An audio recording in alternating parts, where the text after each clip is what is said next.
Bonsoir Julia. Alors quelles ont été justement les thématiques abordées à l'occasion de cette réunion qui vient de se terminer ?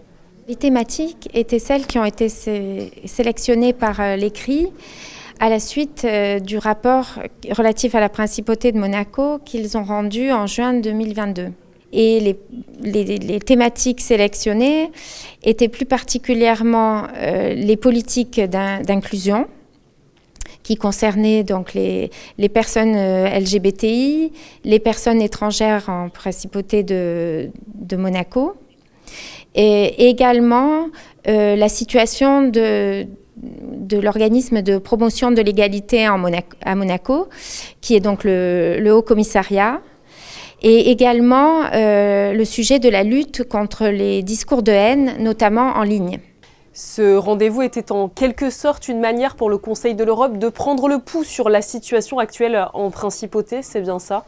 C'est un peu une étape avant de rendre de nouvelles recommandations sur le suivi donc, du rapport, sur la bonne exécution des recommandations du rapport. Rappelez-nous d'ailleurs les différentes missions qui incombent au Haut Commissaire des droits et des libertés que vous dirigez.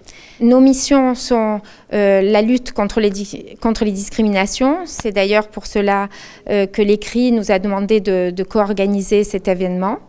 Et c'est aussi la défense des droits des administrés dans leur rapport avec les autorités. Quels sont les sujets pour lesquels vous êtes justement le plus souvent sollicité ?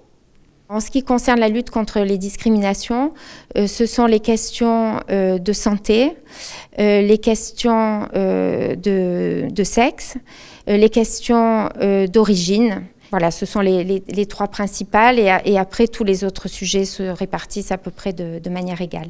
Est-ce que vous ressentez que la principauté doit encore s'améliorer dans certains de ces domaines ? Ah, bien sûr, de toute façon, la situation de la société évolue, le droit évolue aussi à l'étranger, dans les instances internationales et à Monaco.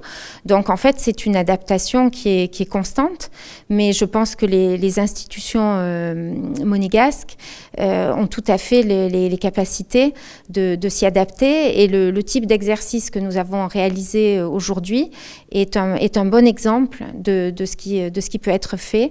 Et donc, nous sommes reconnaissants à l'ECRI de nous avoir offert cette opportunité. Merci beaucoup à vous, Marina Cessac, de vous être rendue disponible pour répondre à toutes nos questions. Merci à vous.